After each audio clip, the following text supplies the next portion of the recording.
Hey Connersville, here we are, we're back again another month. They let me on again. This month we've got Donald Worley. He's going to talk about Bigfoot, Sasquatch, whatever you want to call the animal. Also, we've got the boys at the rodeo. They're going to ride some bulls. And also, we've got another piece of the Humane Society. And at the end of that one, I'm going to give you a chance. I don't care who you are, we're going to give you a chance to get on next month's show. Hi, welcome to Connersville Hometown. We're going to do a segment tonight on bull riding. We're in Millville, Ohio at the Hanging Tree Ranch bull riding productions. We've got some local kids going to do some bull riding tonight. You might know some of them. We've got Devin Farmer. He's a freshman at Connersville High School. He's 16 years old. Or excuse me, he's 15 years old. We've got Clint Reiser. He's age 16. He's a freshman at Connersville. We've got Matt Caldwell. He's age 15. He's a sophomore at Connersville High School. And we've also got John Gray. He's age 16. He's a sophomore at Connersville. And we've got one more boy. That'd be David Dorfline. He's age 17, and he's a sophomore at Brookville.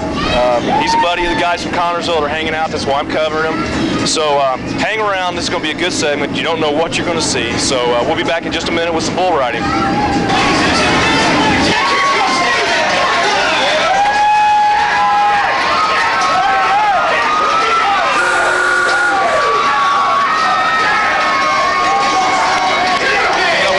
Came off and we're following down here. David Dorfline.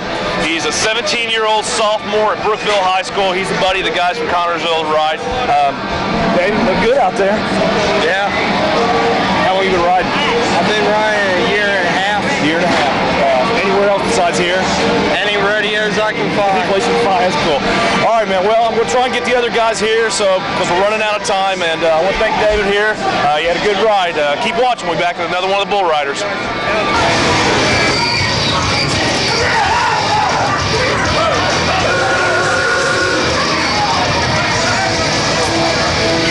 Okay, here we go. I got another one of the guys here real quick. Got Clint Reiser. He's 16 years old, freshman at Connersville High School. Just started this 3 months ago, he said. What'd you think about your ride tonight? I thought I looked pretty good, but when the bull spun around, I lost hold with my left spur and come off of it. Are you having a good time doing it? Yeah, I was having a blast. Okay, that's all I need. All right, man. We'll go try to find. I think I got one more bull rider, and we'll be back. Thanks, Clint.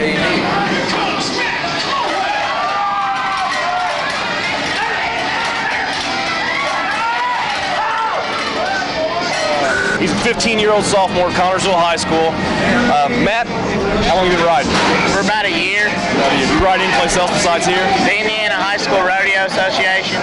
Where around are you riding at? Around Salina, Ohio, Waynesville. Just all around the local rodeos. Okay, here I got another one of the guys. This is a new one. He's only been riding a month, he says. John Gray's his name. He's 16. He's a sophomore at Connersville High School. You nervous? Yeah, just a little bit. Are you? How many times have you rode? Probably about 9. 9 times? Yeah. Still nervous as you were the first time? Yeah. Are you? Yeah. All right, man. Well, I'm going to let him go. They're calling for all the practice riders to come up there, and I want to introduce him, so thank you, man. Yep. See ya. This is Devin Farmer. He's 15. He's a freshman from Connersville. He's not going to ride tonight. He rode last week, and he kind of tweaked his back a little bit, so he's going to have to take it easy this week. But you say you've rode, what, 4 times, Devin? Yeah. I asked a guy earlier, the new guy, if he gets nervous. You nervous when you get up there? Yeah, once you get back there in the chutes, you get pretty nervous. Scary or just nervous? Both? It's not really scary. It's more nervous than anything. Is it? Having fun, though? Yeah, it's pretty fun. Cool. That's what we like. All right, that's the last guy. We're going to finish up watching these guys ride, and then I'll close up the segment here in a little bit. So hang around for a few seconds. We'll be back. Riding segment of this show. Kids, 80 pounds or under, and 8 years old, more or less. We got a couple kids from Connersville riding. My son, Alexander, and Chandler Creech, he's going to be riding. So I'm going to go over here. Alexander's almost up. I want to get this on. This will be good stuff, so hang out and watch this. This is pretty cool.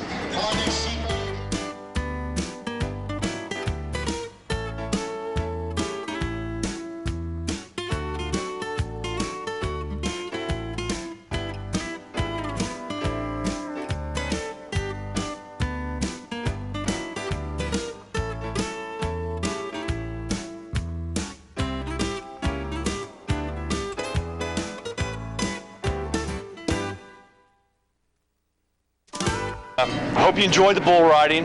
I saw some good stuff, some guys getting chased around. It was fun. Got to be pretty tough to do this stuff. I want to real fast, I want to thank it's Rich and Pat Sprecklemeyer. They're the owners of the Hanging Tree Ranch here. Matter of fact, I didn't realize till I got over here that Pat Sprecklemeyer used to be a Connersville resident. She said she grew up there. I think her maiden name, she said, was Judd. If you guys feel like it there in town, if anybody's got the spine, they want to come over here and ride a bull, anybody's welcome to come over here. I think it costs you 15 bucks. You get in the practice round, 8 o'clock Friday nights. Matter of fact, I'm going to give you some directions here. So if anybody wants to come over, if you take 252 East out of Brookville, take you're on that. You take it to 129 East for about 11 miles, and then left on Cochran, and about 3/4 of a mile down on Cochran, and it's on the left-hand side. It's a big barn here. You'll see HT on the front, Hanging Tree Ranch. I hope you guys enjoyed this one. This is one of our first segments, kind of rough, but we made it through it. So if you want to ride a bull, come on over. Okay, Connersville, here we are. We're back at the Fayette County Humane Society. I got Lisa and Jeanette with me. We got a bunch of dogs. They told me last month they had 28 adoptions. Is that a pretty good month for you? Real good. Good, good. First, she's got a few featured dogs, and then we're going to look at all the pups we've got. First one over here, Lisa. This is Sahara Jack. We've had him about 9 months now. He's a neutered Chow Husky mix. He has had some obedience training. He was found out on Waterloo. Somebody had dumped him and left a bowl for him, but we've picked him up and brought him in here. He's a real good dog. He needs to be in a fenced yard or a good country home, but he'd make somebody an excellent pet. Good. He needs a home. He's been with us a long time. Long time. It's hard to get rid of the older, bigger dogs, isn't it? Yeah. Okay, somebody out there needs to help. Dog. Good. Jeanette, who have you got? I have Lucy, a female mix chow. She's spayed. I've had her about 2 months. She's been with the Humane Society about 4 months, though. Yeah. She was found out running around by Fuzzy Lakes. She's a real good dog. She just needs a good home, farm home. She ran around all summer last year. We couldn't catch her. She was living in a cornfield, and she had pups somewhere out there, which we never found the pups. But since then, we've spayed her, and she's come a long ways. Good. We got a few more pups over here. We got a few ladies helping us out, holding a few of them. Matter of fact, I think this little black one, there's 3 of them. Can't tell them apart. They're all cute. Myron, get a shot of all the little dogs around here. We don't have all the kids like we did last time, but we got the dogs.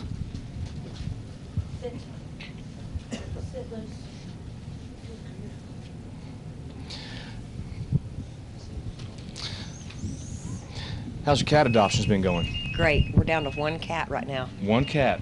Good. But it'll soon be full. It'll soon be full. They went quick. Kitten Mark was telling season's me. starting, so. Yeah, good. Okay, need to get in here, get you a dog. Kids are going to love it. My kids. Matter of fact, let's get a shot of one that I'm going to take home with me back here behind Lisa. Here another month or so, I'm going to get some fencing put up, and this St. Bernard's going to go home. I've already taken care of that one. Also, before we end this, $50 donation. First person come in after they see this show, I'm going to match their 50 bucks. And to goose the deal a little bit, that first person, mom, dad, grandma, grandpa, you got a kid that's talented, they can sing, they can dance, that first $50 donation, I'm going to put them on next month's show. So you come in, Lisa said she'd be more than happy to take your name and your address, phone number for me. I'll get a hold of you. So even if you don't have any talent and you just want to be on the show and look goofy, give us a call, and we'll take care of it. So, Lisa, thank you. Okay, appreciate you it. want the phone number? Yeah, we better do that real quick. We need the address and the phone number for those people that don't know where we're at. The phone number is 825-0921. We'll be here from 8 till 3, Monday through Friday, and it's at 2204 Grand Avenue. It's in the professional pet grooming shop. Thanks. We'll see you later. Thank you. Okay, Connersville, here we are. We're back. Another segment. You're going to like this one. We're going to start talking about Bigfoot, Sasquatch. So we got a lot of information to cover. I want to introduce you to Donald Worley. How you doing, Donald? Your background. Tell me a little bit about yourself. How long have you been doing this? I've been in investigation and research for 37 years.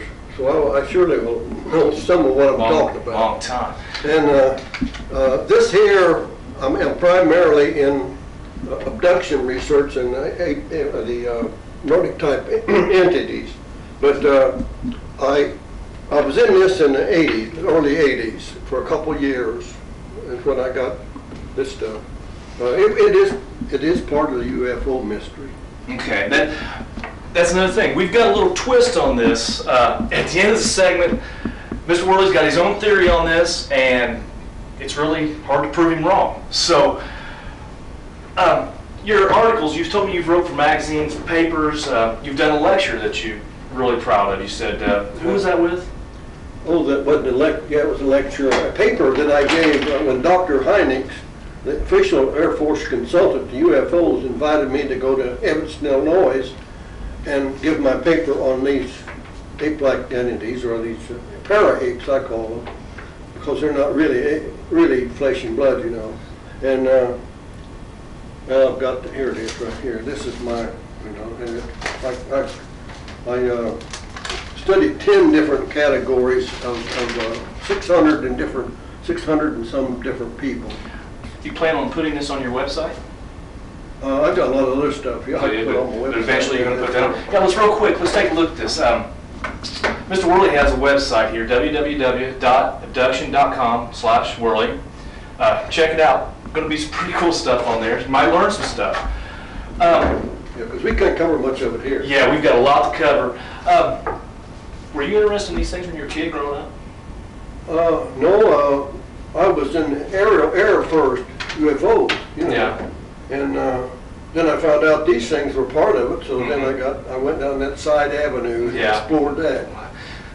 What got you started originally in the UFO abduction and those type of things? I don't know, maybe it's just in my blood. I'm an English ancestor. My ancestors came out of the woods near Somerset, England, and maybe I got Sherlock Holmes in me. I just always like to try to find out what the heck is going on. Yeah, there's a lot of people out there really interested in these things.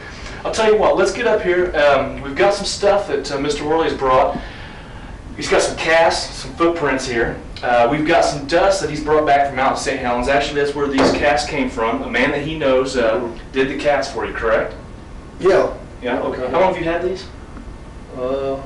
That's it. See, I'm older now and I forget the dates. But in the 80s when I was out there, me and my wife visited, we went to her brother lived in Oregon, and we were going to make a Western trip anyway, and I knew this guy. We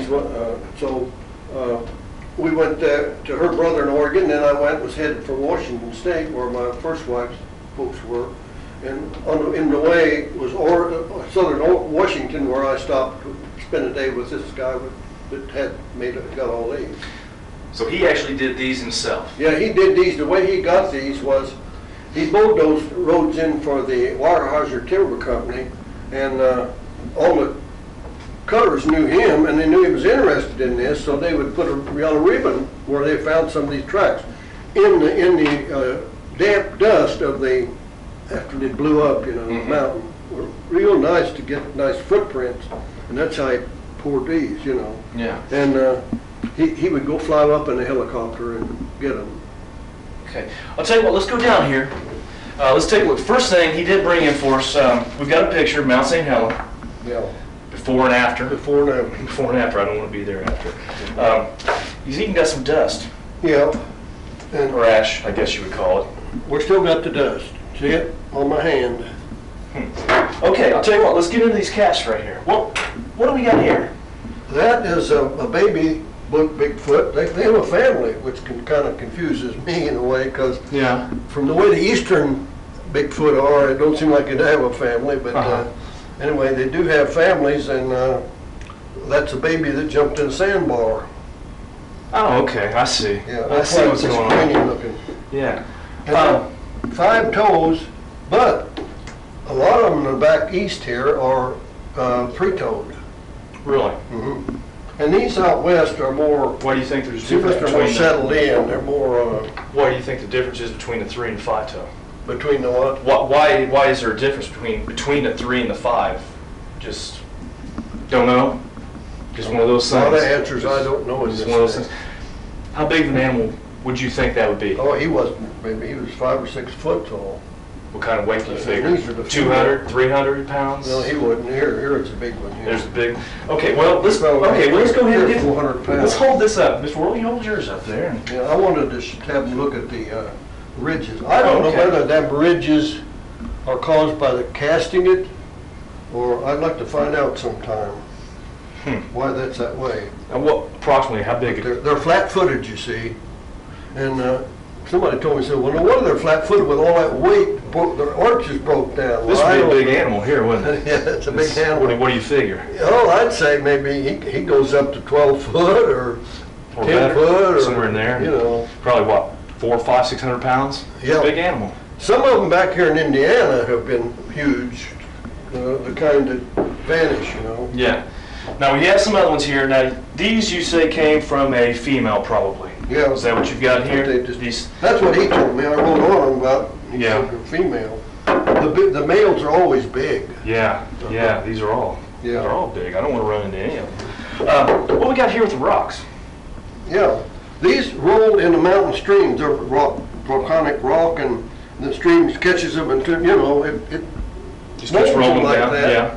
And one time they say that Bigfoot threw one of these at people in cars. Oh, really? Yeah.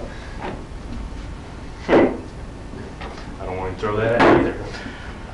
Okay, I'll tell you what. We've got those. Let's hold up a couple of these, and this is your drawing of what you say they look like in this part of the country, right? Yeah. With the red eyes? Mm-hmm. Yeah. Okay.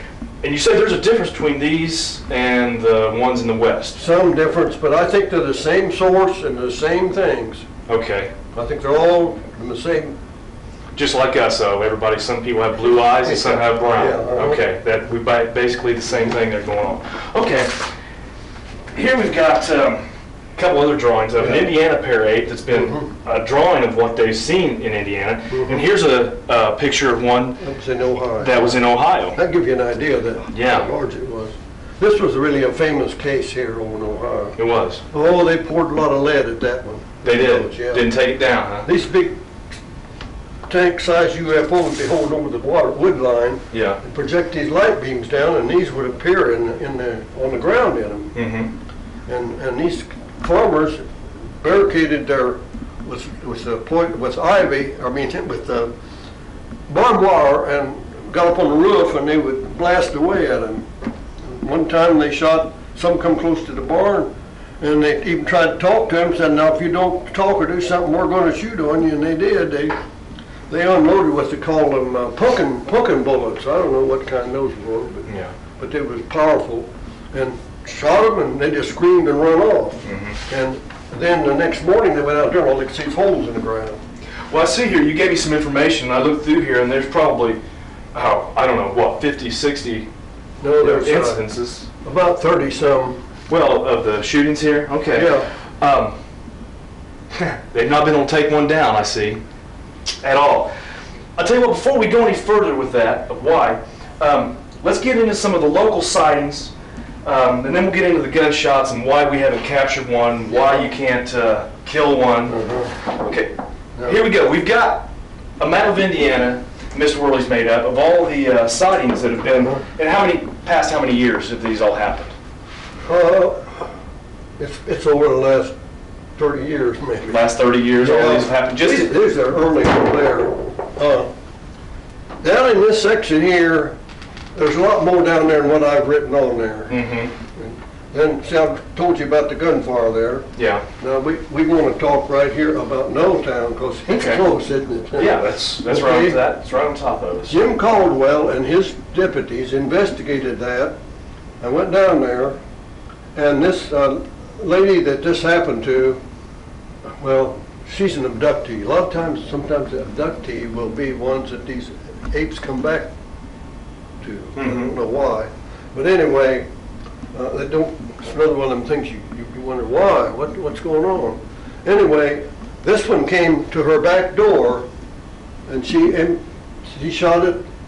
It wasn't more than 12 foot away, and of course it frightened her a lot. She came out her back door, and here it come, and she shot it with a .38 revolver. This is what Jim Caldwell told me. And she shot it and it stood there with 6 or 8 shots, and it just looked at her. This is the story that she gave to Sheriff Caldwell at the time. Yeah. So he's... I don't know why she would want to tell a fantastic Okay, so tale like he's that. relaying to you what she has said. Okay. Yeah. Okay. And then she ran in the house, and when she looked back out, it was gone. Mm-hmm. So, Well, that's when we get into your theory here in a few minutes of why Yeah. it was gone. Your other local sightings, what else have you got here? Blue Cray Springs was a good one. I don't know too much about that because it was in the Richmond item quite a number of years ago. Mhm. But it had happened, and they blasted away with a high-powered rifle and shotgun at this thing. Apparently, some of these things come back more than once, then people's getting ready for them, you know. Yeah. And it didn't bother this thing either. I think this one here just went like that, like he was spotting at a fly. Sometimes they flinch a little Yeah. when it goes through them, but it don't bother them any. Okay. Let's see, let me go down to Rising Sun. That was a pretty good one. This thing came up and in there in the car, and it tried to get in the car and push the car, and then finally they got away from it, and they seen it over there on a hill some distance from them, and they shot, I think it was 22 rifle shots at it. And it crawled crawled away. Sometimes they'll scream and run away, and sometimes, you know, they don't put them down though. Yeah. You know? And, let me go to Sharpsville. That was a good one. I investigated that one, and when he was out after this happened, it came back 2 straight years. And whenever he was out once, looking around, he was rabbit hunting, he found this big swirl circle that you hear about sometimes. Yeah. Clockwise, foliage down. And this thing came back, he came home one night, and this thing had tried to get into the cabin, the house, and trailer, and it tore the window off some, the siding part, Mm-hmm. but it didn't get in. And What do you think their intent was? huh? What do you think its intent was? Was it trying to get to him, or food, shelter? They like food. You think that's what it There was was? a guy down in Texas that this thing lifted him in sleeping bag and all, and it must have smelled this sack of barbecue. It dropped him, went and picked that up and wolfed it down and walked off. Took off after you got the food. But let me be sure and add now that I want the listener to understand that, the viewer to understand that we don't know if these things have ever killed anybody. Mm-hmm. And they actually, they don't go in houses, and mostly they're just off and look. Mm-hmm. But they're bad on animals. I mean, they'll tear up chickens, and one was seen carrying a pig under its arm, and a dog, and Yeah. so I don't want the viewer to be in fear of these. Like I said, this all happened that I've documented here way back in the 80s. Mm-hmm. We're all, you know. Yeah. And so they need not think that these things are out there to get them, because that's not the way it is. Yeah. Okay. And also, I want them to understand that they're temporary physical. They go back into the other dimension. Okay. That's where we're going right now. You've termed these animals para-apes. For the reason you just said. Explain that a little bit more. Para means something that you think you know what it is, but it's really something else. You know, para-apes, of course, they're dimensional in nature. They're a lot like the UFOs. In fact, they're associated with UFOs. They've been seen in UFOs. And a para-ape,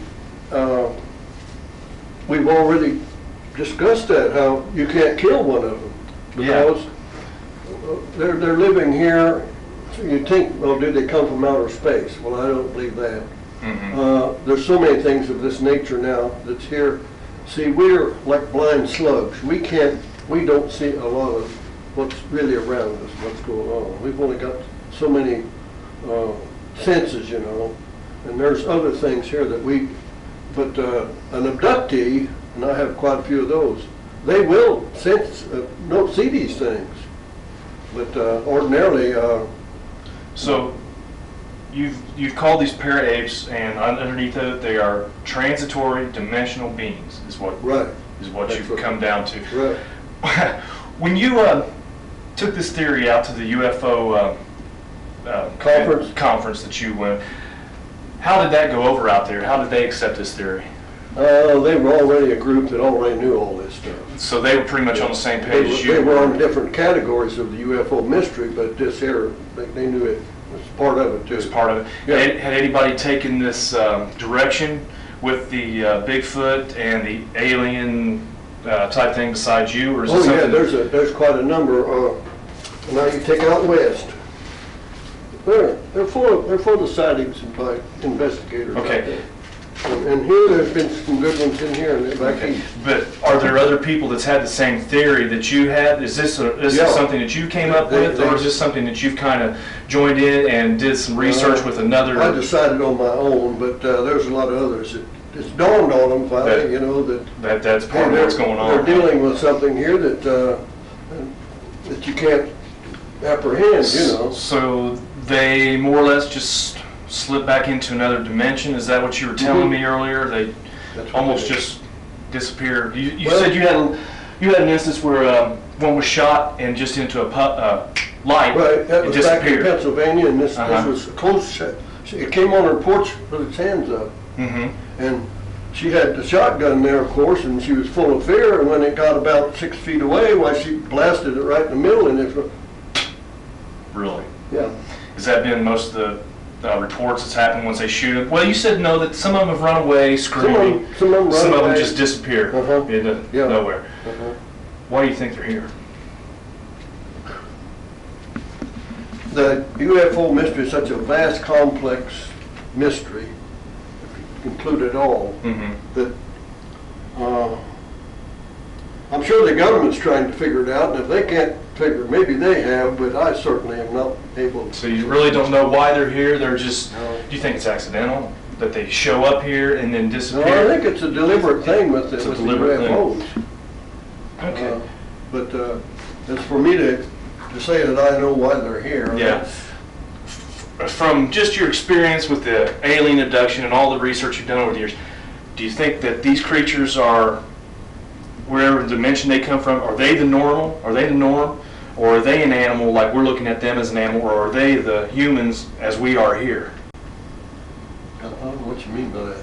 Are they the equivalent in their dimension? Are they the equivalent of us in ours? See what I'm saying? Here we look at them, we call them a creature or an animal. Yeah, well, they're not, don't call them an animal. Okay, well, do you think that they go back into their dimension and they would consider us a creature or an animal?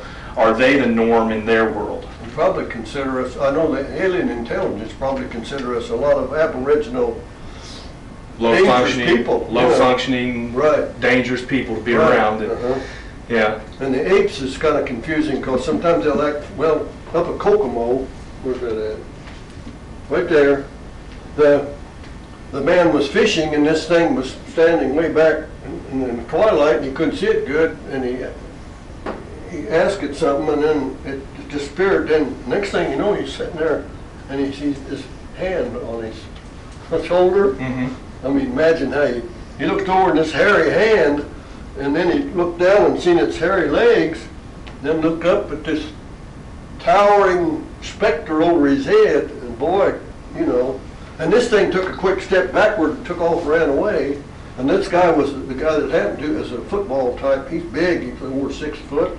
He started after, but he didn't get too close, and it ran down the road, and then when it went across the bridge up there, he could hear its feet slap on the bridge.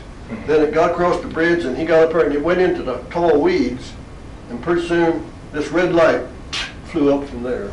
See, so that's. Apparently they can't be dangerous. We talked about this earlier, I know, but you've had a few instances here where there's been actual physical contact with these animals, picking the man up in a sleeping bag, a touch here and there, those things. So you don't think that they're actually dangerous? They're not here for that? No, they're not. They're not on the attack against us. No, more or less we're on the attack against. Yeah, that's where they probably think that we're very low intelligence and okay, I can see that one. Can we slip into their dimension? Do you think? Can we accidentally slip into their dimension? when we pass away and die, we go into another form of existence. I mean, I don't think we're with the apes, though. The apes is probably off on there. I've never had any part where we've passed on and said anything about the apes. I don't think apes got anything to do with us When we talked earlier this week, you were telling me about someone that had told you about an alien abduction, and they had a hairy friend. Do you remember telling me what? A hairy friend? Do you remember telling me that story? You said that there was a lady. She was abducted. Oh yeah. Do you remember that? Very famous, right? Tell them about that. Yeah, she lived over next to Columbus, Ohio, and she got to seeing these. Something got her garbage down there, pretty far down towards in the bottom, towards the river, and so she thought she'd seen something down there. Said, "I think I'll leave it something to eat." So she left it some greasy bacon, I think it was, and then boy, she seen it. There it was. It was a great big ape-like creature, you know. But the thing went wrong with her was pretty soon she fed it a couple times, and pretty soon there's 2 or 3 of them show up. So then they got so bold they come up in her yard, killed all of her tall, I don't know what kind of tree she had, but it just burned them up with these things. And people would come there to her house and watch out the window and see them. And that whole triangle of area there was real quiet, and the animals and everything. All the while these things were there, but of course you couldn't see them some of the time because they didn't always come out in a physical form.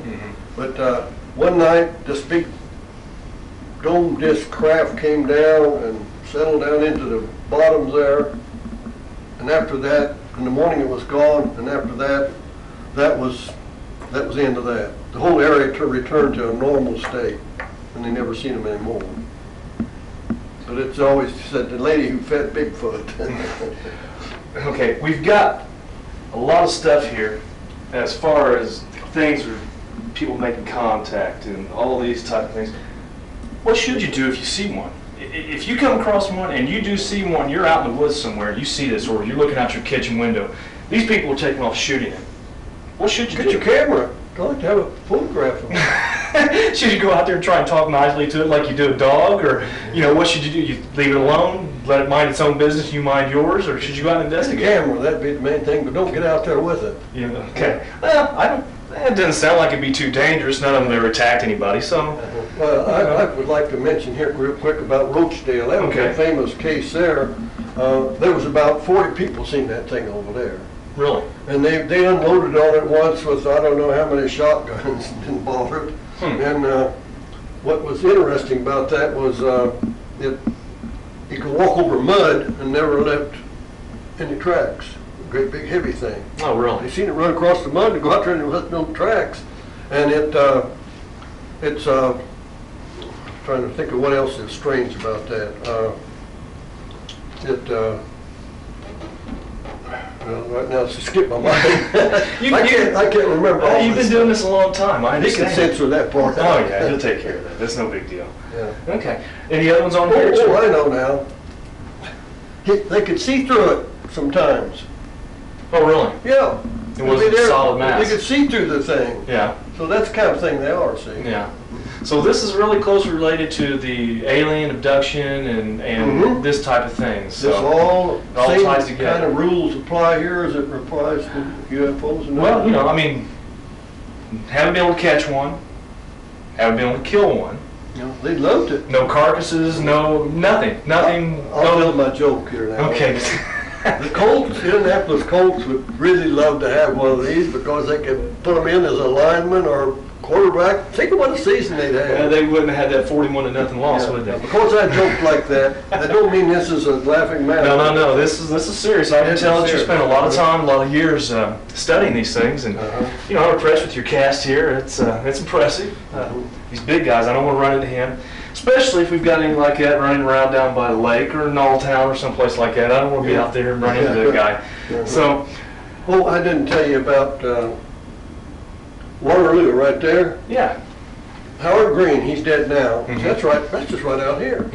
he got up at night, his leg was hurting him, and he got up at about 3 o'clock and looked out towards the soybean field, and here's this big thing walking in like this, a big, huge thing.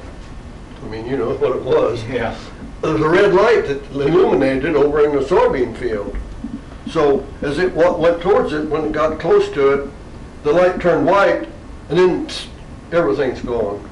So I'm out on that one. I took photographs of the 30-foot circle that had burned the soybeans. I showed you that picture of one of the soybeans and then a good soybean. I can't find the picture of the circle now where it's at. And I thought that was pretty interesting there too, that it wasn't a whole lot happened in it, but he's seen it. And, any little instance is interesting. yeah. Well, Mr. Worley, I appreciate you coming down and spending some time with us. Yeah. I've enjoyed it. And I'll tell you what, if this goes over well, next month you've got a lot of other subjects. Did they get this here? Yeah, let's get this in another time here. If they want to hear some more about it, copy that down. www.abduct.com/Worley/.